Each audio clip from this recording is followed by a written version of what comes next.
తెలంగాణ బతుకమ్మగా పేరుగాంచిన కవితక్క BRS party నుండి సస్పెండ్కి గురైందండి. తండ్రిని ఎదిరించి సీనియర్ నాయకుల మీద విపరీతమైన తీవ్ర ఆరోపణలు చేస్తూ సొంత కుటుంబ సభ్యులు దోచుకున్నారని చెబుతూ బీఆర్ఎస్ పార్టీ ఉంటే ఏంటి ఊడిపోతే ఏంటి అంటూ బీఆర్ఎస్ సంక్షోభంలోకి నెట్టేసి విచారణ లేకుండానే వివరణ తీసుకోకుండానే పార్టీ నుంచి బహిష్కరణకు గురైందండి. బహిష్కరణకు గురైన తర్వాత పార్టీ ఆఫీసులో బాణాసంచా కాలుస్తూ రోడ్ల మీద కవిత దిష్టి బొమ్మలు కాలుస్తుంటే కేసీఆర్ కానీ కేటీఆర్ కానీ వాటిని ఆపే ప్రయత్నం చేయకపోవడంతో కవితలో మరీ కొంచెం కాసి పెరిగింది. సొంత పార్టీ ఆలోచన చేస్తున్న తరుణంలో కవిత బలం మీద దెబ్బ కొట్టే ప్రయత్నంలో ఆ జాగృతిలో ముఖ్య నేతలు డబ్బు ఆశ చూపి కవితకు దూరం చేసే ప్రయత్నం జరిగింది. జాగృతి కారణంగా బీఆర్ఎస్ అధికారంలోకి వచ్చిందని కవిత అయితే గాఢంగా నమ్ముతా ఉందండి. బతుకమ్మతో మహిళలు బీసీ నినాదంతో బీసీలకు దగ్గరయ్యారు అన్నది కవిత నమ్మకం. కానీ సొంత కాళ్ళ మీద నిలబడగలననే నమ్మకం కవితకు ఇప్పుడు దూరం అన్నట్లుగా కనబడతా ఉంది. ప్రత్యామ్నాయం కోసం మళ్ళీ ఆలోచనలు చేస్తూ ఉంది. ఒకప్పుడు టీడీపీ సంక్షోభంలో ఉంటే తప్పని పరిస్థితుల్లో రేవంత్ రెడ్డి గారు టీడీపీని వదిలి కాంగ్రెస్లోకి వెళ్లాల్సి వచ్చింది అనుకుంటే ఇప్పుడు ప్రస్తుతానికి భిన్నాభిప్రాయాలు వచ్చాయి. కాంగ్రెస్ మహాసముద్రం, దానిలో కొట్టుకొని పోతారని కొందరు, బీజేపీ బెటర్ అని కొందరు, సొంత పార్టీ బెటర్ అని కొందరు.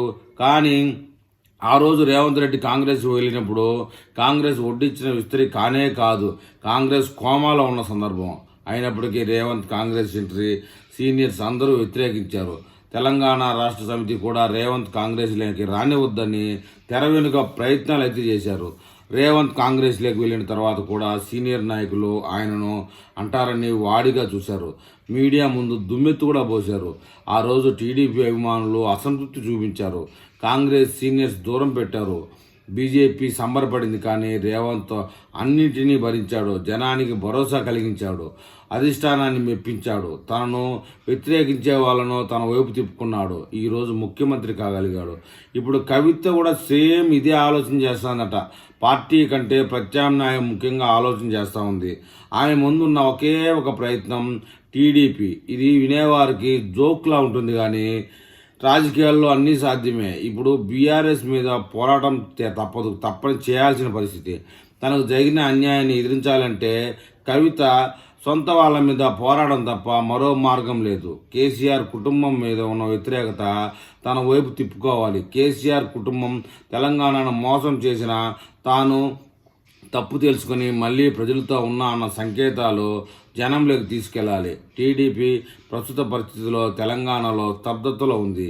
అభిమానులు కార్యకర్తలు ఎదురు చూస్తున్న బాబు గారు పట్టించుకోకపోవడానికి పార్టీని నడిపే నాయకుడు లేకపోవడమే కారణమని, తెలంగాణ సెంటిమెంట్తో మళ్ళీ సమస్యలు వస్తాయేమోనన్నటువంటి రెండో భావన. ఇప్పుడు బాబు ఆలోచన కావచ్చేమో కానీ సెంటిమెంట్కు కాలం చెల్లింది. ఇప్పుడు అభివృద్ధి మాత్రమే ప్రజలు కోరుకుంటా ఉన్నారు. టీడీపీ తన తండ్రికి భవిష్యత్తు ఇచ్చింది అన్న సెంటిమెంట్తో కవిత టీడీపీ తీర్థం పుచ్చుకోవచ్చు అని చెప్పేసి కవితకు సంబంధించినటువంటి అతి సన్నిహితులు ఆత్మీయులు బయట చిన్నగా సమాచారం ఇస్తూ ఉన్నారండి. కవిత టీడీపీలోకి వస్తే ఒక దెబ్బతో 2 పెట్టెలు కాల్చవచ్చు అన్న కవిత ఆలోచన. కేంద్రంలో బీజేపీ టీడీపీ బలంగా ఉన్నంత కాలం తనకు డోకా ఉండదు అన్నది కవిత ఆలోచన. కవితకు సన్నిహితంగా ఉన్న టీడీపీ నాయకులతో కవిత అర్ధరాత్రి వరకు చర్చలు జరిపి ఎలాంటి నిర్ణయానికి దారితీస్తాయన్నది వేచి చూడాలి. అయితే ఇది కేవలం కవిత ఆలోచన మాత్రమే. కవిత వస్తానంటే టీడీపీ రాణిస్తుందా, బీజేపీ ఒప్పుకుంటుందా, ఆమె మీద ఉన్నటువంటి లిక్కర్ స్కామ్ మచ్చలు పోతాయా అనేది కాలమే నిర్ణయించాలి. ఆమె అనుకుంటే టీడీపీలోకి రావడం సాధ్యమయ్యే పని కాదు. టీడీపీ వాళ్ళు బీజేపీ వాళ్ళు ప్రస్తుతానికి పవన్ కళ్యాణ్ పార్టీ కూడా అనుమతిస్తేనే ఆమె కూటమి అనే టీడీపీ పార్టీలోకి రాగలదు. మరి చూద్దాం ముందు కవిత గారి రాజకీయ ప్రయాణం ఎలా ఉండబోతుందో.